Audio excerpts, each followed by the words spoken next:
И още нещо, което също звучи революционно, но в съвсем друга сфера. Френска, руска и китайска компания са проявили интерес към изграждането на заводи за производство на електромобили в България. Стана ясно тези дни. Друга компания пък вече изразила готовност да монтира 20 електростанции, където електромобилите да зареждат. Преди идеите обаче да станат факт, в София вече монтират електродвигатели на леки коли.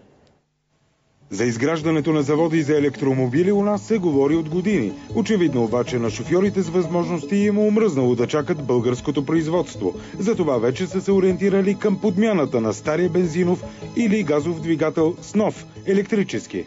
България има шанс да прави и да конверсира автомобили на първо време, защото световните автомобилни компании вече са произвели своите електромобили.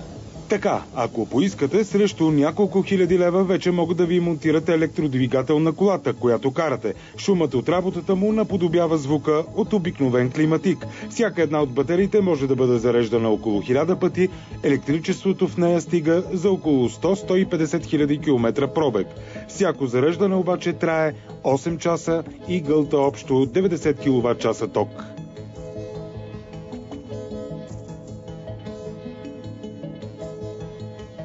Зареждане може съвсем спокойно да стигнете.